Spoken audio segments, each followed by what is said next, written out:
Ouais, dis donc, je passe à gauche ou à droite de toi à droite, Salut. Très bien, merci. Alors, je vais vous demander de me laisser un petit peu de place, s'il vous plaît, pour faire venir Madame Formont de la ville de Fort-de-France. Allez, Ça va bien. comment ça va?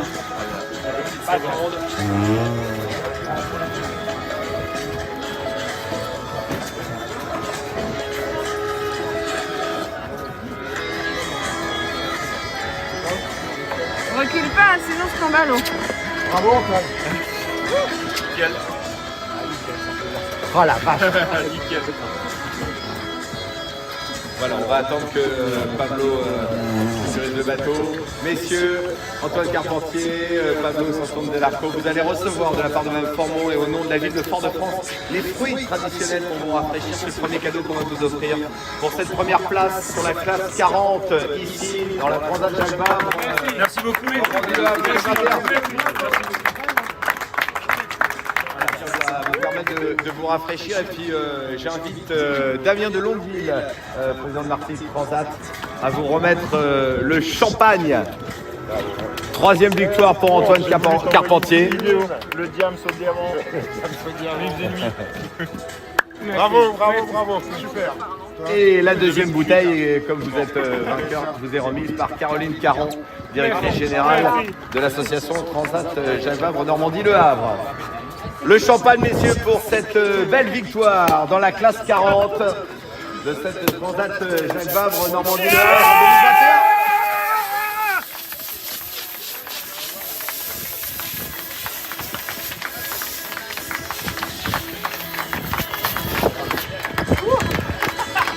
Et comme je sens que vous avez encore envie de vous rafraîchir après le champagne, eh bien j'invite Francis Le Goff qui est avec nous, le directeur de course, accompagné de François Balthus Languedoc du comité martiniquais du tourisme, à remettre l'eau de coco Bienvenue. pour bien vous rafraîchir, les amis. Bravo.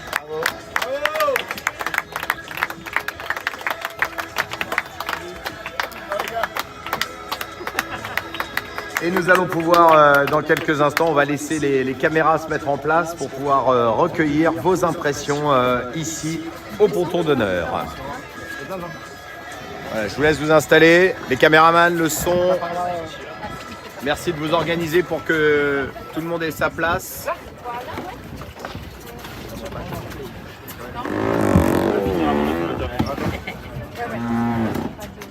Antoine, si tu veux continuer à boire ta noix, tu fais ce que tu veux. Pas de problème. Champagne, non pas. Ah si tu veux. Au moins. Ouais, fais-moi le contrat. Comme vous voulez, messieurs. Dames.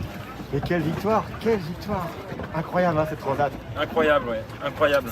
On est bien parti, on était content de notre départ et puis on n'a pas voulu prendre de risques la première nuit le long de Cherbourg là, ça nous a coûté très cher.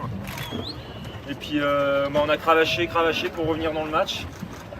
Et puis on a réussi à revenir le long du Portugal là avec les premiers, on était vraiment content de revenir avec eux. Et puis après on a fait que maîtriser le sujet en faisant du marquage sur les concurrents.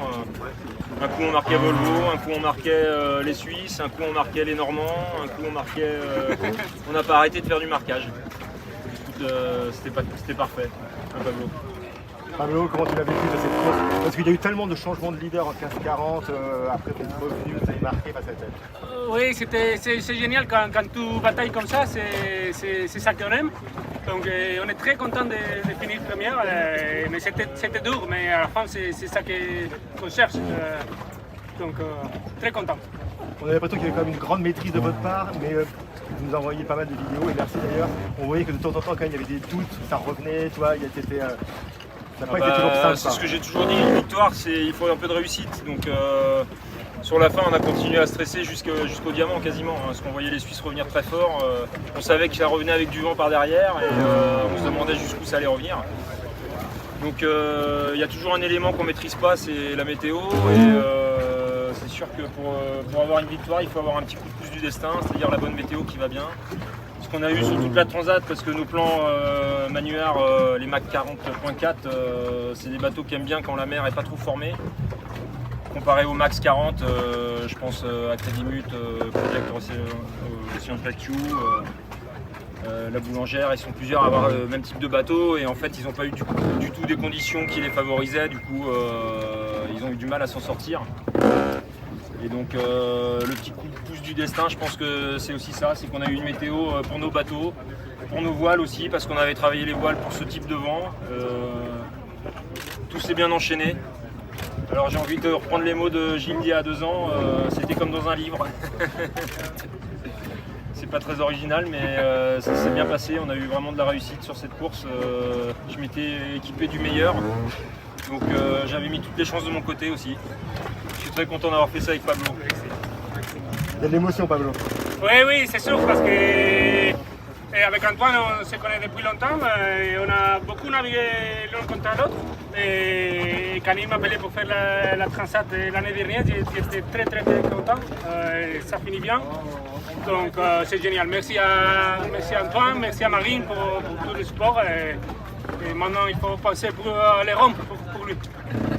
Antoine, encore une victoire, ça se trouve Jaiva, c'est vraiment une course qui te réussit incroyablement bien. Hein. Ah, j'aime bien le double. Hein. Après, c'est sûr que j'ai une bonne étoile sur cette course apparemment, faut croire. Donc, Peut-être pas que du poids, peut-être aussi un peu de talent peut-être. Il y a peut-être un peu de talent, mais il y a plein de gens talentueux en classe 40. Hein. Il y avait vraiment une flotte assez homogène sur les 10 premiers bateaux. Je pense qu'il y a vraiment que beaucoup de gens qui ont du talent. Et donc voilà, il faut un petit peu plus du destin qu'on a eu. C'est magnifique. C'était quoi là On a un projet qui est vraiment super en plus, qui est un projet amical, familial, humain, parce qu'on s'entoure de gens avec qui on aime bien travailler et c'est vraiment agréable. Quoi. Je suis vraiment très chanceux. C'était quoi la plus grosse difficulté? La plus grosse difficulté, c'est de rester calme. C'est ça. Ouais. Pour des gens un peu énervés comme nous, c'est de rester calme. C'est sûr. Après, on n'avait pas beaucoup de gasoil, on n'avait pas beaucoup de bouffe. Donc on a manqué un petit peu de ça et ça c'est pas bon pour les nerfs. Vous êtes rationné à partir de quand? Avant Cap-Vert, 2 jours avant Cap-Vert. Ouais, c'est ça, ouais. Quand on est passé devant Gibraltar, à peu près au large de Gibraltar. Ah, quand même. Ouais, bah, on a fait 2 repas par jour pendant presque 12 jours, je pense. Donc à la fin on s'y habitue, mais bon, ça manque un peu d'énergie, on sent que les mouvements sont plus lents, moins précis, on est un peu plus fatigué, on supporte moins la chaleur. Alors la grosse chance qu'on a eue, c'est qu'on avait assez d'eau, parce qu'il vaut mieux pas avoir assez à manger et avoir assez d'eau que l'inverse, parce que la déshydratation, ça rajoute d'autres problèmes de santé. Et donc là-dessus, on a été un peu chanceux. On a eu assez d'eau jusqu'au bout. Vous pouvez nous faire, devant les caméras, le cri que vous faites à bord quand vous regardez les classements et que vous êtes encore devant et que vous n'avez pas voulu nous faire? Tous les heures comme ça. Ah, Bah non, pas tous les heures, mais tous les heures il avait le classement. Après, il y a des pas fois, mal de classements où c'était je t'entends pas Pablo, c'est pas bon signe. Non, pas bon signe. Vous êtes resté longtemps, vous avez barré longtemps à un moment pour gagner de la vitesse, pour être... On a barré quasi 80% du temps, je pense. Bah ouais, comme on n'avait pas de gasoil, on était un peu en économie d'énergie et le pilote c'est assez énergivore, donc malheureusement on a barré beaucoup. Alors il y a des moments où on a barré plus pour la performance, et il y a des moments où on a barré uniquement parce que c'était pour l'énergie, pour économiser l'énergie du bord, quoi. Donc, pour la performance, c'est quand il y avait de la mer un peu hachée, un peu compliquée, il fallait placer le bateau par rapport aux vagues. Et moi j'ai toujours dit, les pilotes ils voient pas les vagues, donc ils peuvent pas anticiper comme un être humain le fait, quoi. Alors après il y a beaucoup de gens qui disent que ça barre quand même mieux, mais nous il y avait 1 an et demi de différence. On n'a pas tergiversé 2 minutes. On s'est relayé à la barre pendant 24 heures, ça ce qui a permis aussi qu'on revienne sur le groupe de tête, hein, je pense. Parce qu'on a communiqué avec eux un peu à la VHF à ce moment-là, ils étaient sous pilote les mecs. Donc, voilà. Qu'est-ce que vous avez le plus apprécié dans la course? Le plus appris? Apprécié, Pablo. C'était le seul à bord, mais bon. c'est facile, non? Ouais. Non. C'est tout, c'est beaucoup de choses qui nous plaisent, non? C'est un ensemble. Ouais. Après, moi j'apprécie, j'aime bien lire mes petits mails journaliers. Je communique avec pas mal de gens en fait. Je prends le temps d'envoyer un mail qui est diffusé à tout un groupe de personnes et il y a quelques personnes qui ont le privilège d'avoir l'accès direct à l'adresse du bord et je communique pas mal avec ces personnes-là et c'est toujours un bonheur de lire, de faire des échanges avec ces gens-là. Après, le bateau était agréable, on n'a pas eu de casse. Ouais, il n'y a pas eu de gros problème majeur. On n'a rien cassé, le bateau il a été rapide tout le temps, quasiment. Pas eu de problème de voile, pas eu de problème. Non, c'était vraiment très agréable. Bah bravo, un grand Merci. bravo. Merci. Bravo. Merci beaucoup.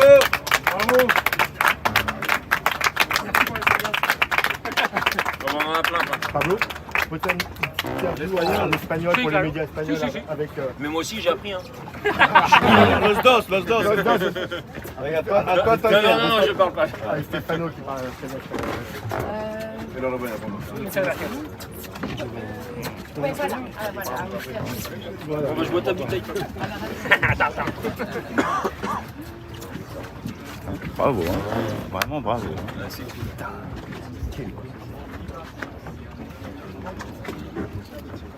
Una lucha increíble en esta clase grande. Là, derrière le Y al final una victoria que significa mucho para ti, para Juan, para todo el proyecto. Sí, bueno, los dos estamos muy contentos. Antoine es la tercera vez que gana, o sea que es increíble. Hicimos segundos en 2013 y terceros en 2017 y pues faltaba el primero, así que muy contento, muy contento. Se dice que cuando ustedes en un barco, el barco gana, ¿no? Bueno, nosotros lo intentamos. No siempre gana, pero siempre lo intentamos. Una lucha muy grande. il est arrivé. Et ben voilà. Entre les deux, il s'est passé des choses. Dans les îles, là, fallait tout le monde qui partait dans tous les sens. Là. Bah, le Cap Vert, ouais, on a vraiment hésité. Nous, on était persuadés que Axel et tout ça, ils allaient jibber direct et partir dans l'ouest, quoi. Mais persuadés, justement. Du coup, j'ai fait à Palou, bah, on y va, on va dans l'ouest. Et en fait, c'est surtout qu'on avait du vent pour faire.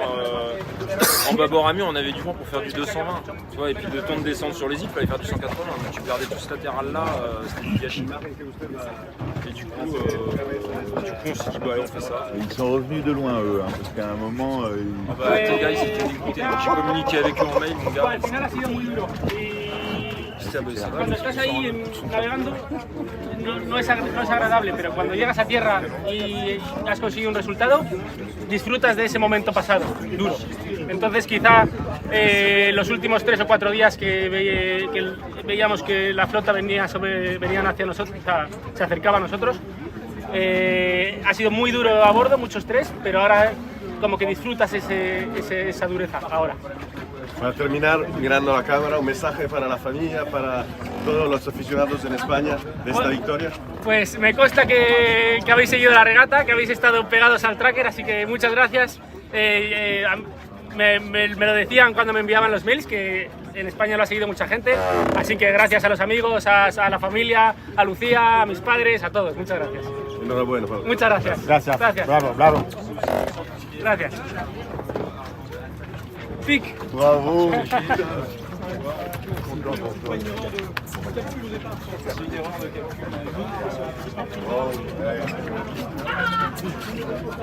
Voilà, ce sont les vainqueurs de la classe 40 avec Antoine Carpentier et Fabrice Antoine Delarco qui sont là. Antoine et Fabrice, bravo, félicitations pour ceux qui sont engagés, qui vont Deux hommes de classe 40 qui vont arriver aujourd'hui, qui montrent que la lutte a été rude et que vraiment j'avais l'impression que c'était un schéma ça n'arrive pas dans tous les sens, une course absolument incroyable et une troisième victoire Antoine. Ah oui, une course incroyable. On savait avant de partir, hein, sur les 40 bateaux, il y en avait 15 qui pouvaient gagner, je pense, à peu près. Et, on savait que ça allait être un combat acharné. Et on est très content d'avoir gagné ce combat, surtout ces concurrents de talent. Et voilà, donc une troisième victoire, bah oui. Troisième d'affilée en plus, dans une bonne place différente. Un truc quand on organise le temps de suivre un super trophée, un truc, c'est vraiment Bah, je sais pas, il faut qu'on demande à Damien. Ou à Damien, peut-être Damien, il y a un super trophée qu'on gagne 3 fois ou pas. Il va falloir y réfléchir. Des conditions effectivement qui ont été assez étonnantes pour tous les concurrents de la course, pas habituelles, beaucoup de chaleur, la sortie du Havre après devant Florence, ça se fait dur.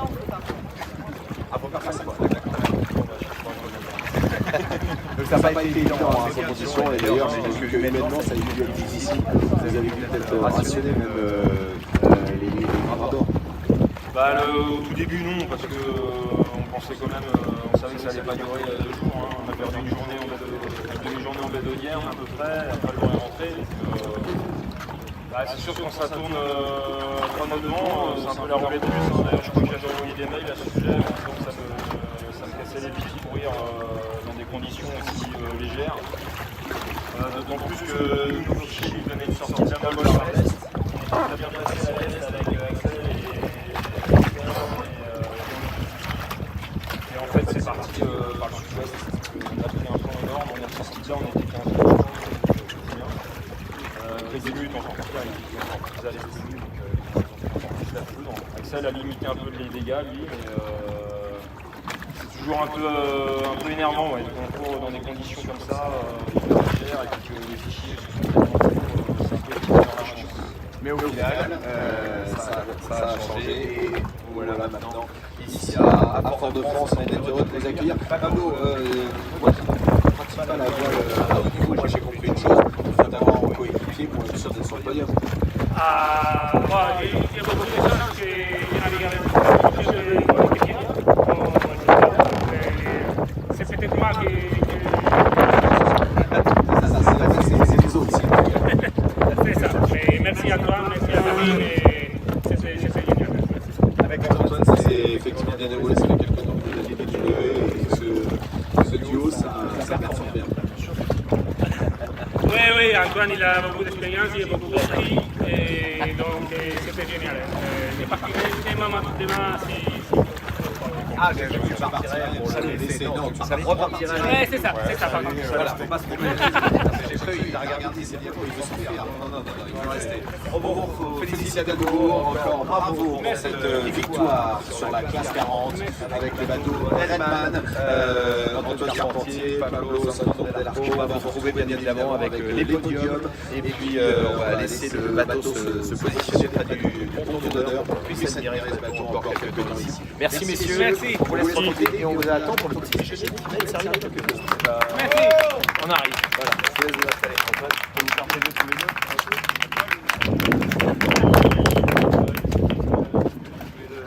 Comme ça, Tu me... c'est un truc là. Vous me gueulez tout ce que vous voulez dessus. Yeah. Merci les gars. Merci. Bonne Merci. Ça va ou quoi?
Can you stay on the boat for the ceremony, for the prize giving, just for a second? Yeah. Thank you.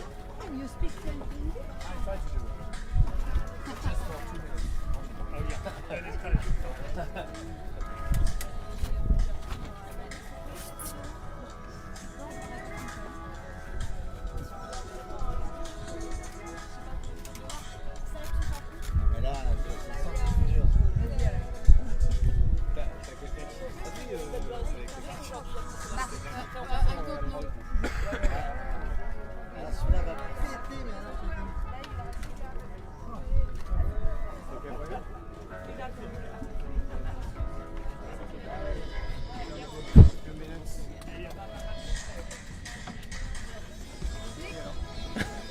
J'ai l'info. Voilà, nous allons maintenant remettre les prix. Now this is prize giving ceremony, just a short prize giving ceremony. Let me to introduce you the CEO of the Transat Jacques Vabre, Normandie Le Havre, Caroline Caron. She's here for the first prize, the fresh fruit. When you arrive, are you ready for that? Maya, is it okay? Oh, fresh fruit. Yeah, Caroline. we'll just wait for Alistair. But Of fresh course, fruit okay. will be- Ah, You have time. we will be missing that. It'll be fantastic. Wow, it's a good day. So many boats arrived today. At the same time? Yeah, very exciting. We came on the best day. And lots of nice people. Try to do. Everything is okay for him? All right, we got some fresh fruit now. Yeah. Oh, yeah. We have some few presents for you. Oh, thank you. Wonderful. Caroline Caron from the CEO of the Transat Jacques Allez, Vabre. welcome, gentlemen. Thank you. Welcome in Martinique, and really thank you for being there. Thank you. Glad we're here. Eventually, we're so happy. Oh, Voilà, le champagne Allez, frais, bravo! the fresh French champagne. From Francis de Gaulle, le directeur de course de la Transat Jacques Vabre, qui est là avec nous. Messieurs, congratulations. Voilà, on va célébrer le champagne d'abord. Ok, we start like this. Pour Tequila, avec les deux skippers du bateau qui sont là avec nous, Alistair Richardson et bien sûr Brian Dobson. Voilà, messieurs. Comme on dit les chefs, carry the fruits. Voilà, on va essayer de récupérer le fruit, parce que alors là, il y a eu un numéro d'optimiste. this will be very good still. Et on va recueillir vos impressions, bien sûr. Okay, just for a few minutes, we just want to know just your impression here, your first impression here. How do you feel after this race, after this Transat? Well, it's been hot, a very hot race. Quite light winds, but glad to be finally here, and glad that we had enough water on board the boat. Really? And 'cause that was maybe going to be a problem, but luckily we were okay, so it was good. Okay. How was the about the boat and for you? Do you Well, feel so okay? yeah, I mean this is this first one for me, and obviously Brian's done a few before, and obviously this is an older style boat, so we didn't have such real high expectations of how well we'd do, but we did say before we left the dock it would be really nice if we finished top 15. So to finish I think 11th, we're really pleased with that result. This is the boat's 7 years old, it's not a scow bow, and last night and the day before when it was quite a tight reach coming in or a tight angle, the scow bows just shot off and we were like, oh. So that was a little bit painful to watch, but we managed to get 2 more places back today and ended up with 11, so we're really pleased. And did you crew work well? Yeah, we've sailed a little bit together before on Mod 70 Argo, and so that's how we met, primarily through doing a lot of the racing on that, and then we've decided to start a Class 40 campaign, and hopefully we'll get a new boat next season, and this has been kind of a training exercise for us, so it's been good. Brian, is not your first Transat. You know very well this race, and of course this event. What do you think about the Fort de France, especially when you arrive here in this bay? What do you think about this arriving? It's a really beautiful finish to go past Diamond Rock. Well, firstly to see the land from 35 miles away, such a beautiful island appearing, and then to see how green it is, then the spectacular rock, and then in the bay. It was beautiful sail into the finish, flat water, upwind, but really beautiful. Tell me about your race. What do you think about this Transat, this one? Again. This was an interesting one. It was probably the least windy race and the most downwind race there'll ever be, because from Radisson, it was downwind with the spinnaker the whole way, which was incredible. And quite light wind. So we have done 0 training downwind in those conditions. We have done a lot of upwind training in our qualifier. So we were learning as we went along. So we learned a lot about the boat and how to race the fleet, and we're really pleased with how we improved. Yeah, we worked together. We worked really hard. We steered a lot. We steered 90% of the time. I don't know if that's good or bad. We had a few equipment problems, so we were very busy. Steering, fixing the boat, navigating. But because we worked hard, it came with a good result. So we're very happy. It's always the same pleasure. Yeah, it's always good. Yeah, this felt long because it was the same conditions for so long. Yeah, normally you'd have an upwind section and a reaching section, then a downwind section, and this was all downwind. So it was a little bit Truman Show. Yeah, same day. Groundhog Day. Reoccurring. You'd be like, oh, same again. But it was good for us. Good for our boat. Yeah. And we learned to sail it much better in those particular conditions. Yes, because it's not a new one. It's different because it's an old boat. Of course. I think we're the first older boat, which is a nice, first vintage boat. No, it's not a true. There is a true vintage class, but the first of the this generation boat. But you are in the top 50. Top 15, which was our goal. To get in the top 10 would be our Olympic gold medal. And we were close. 2 days ago we were in 8th place. And we were holding it until the wind increased, and then the new boats were too fast. And however much we tried, they were 2 knots faster. So this class is amazing. There is a lot of match during all the day, all the time for each boat. Everybody can win at one moment during the race. One day we were racing Guido, then the next day we were racing all day Boulanger, and the next day we raced Eden Red. I was right, wasn't it? Eden Red. 3 days in a row we were next to a different boat. And actually each day we'd gone forward, which was nice, until the wind increased, and then they left us. But we love the class. It's very, very good, because 46 boats, you always had close racing. So if there were 12 boats, it would be not so interesting. But 46 boats and more boats being raced next year will be incredible for the Route du Rhum. And all the races during the year. So we'll be back. Lovely. You have any questions? No, that's fine. So, thank you very much. Congrats. Thank you. Congratulations, guys. Thank you. Thank you. Massive thank you. Merci à vous. Merci beaucoup. Merci à vous.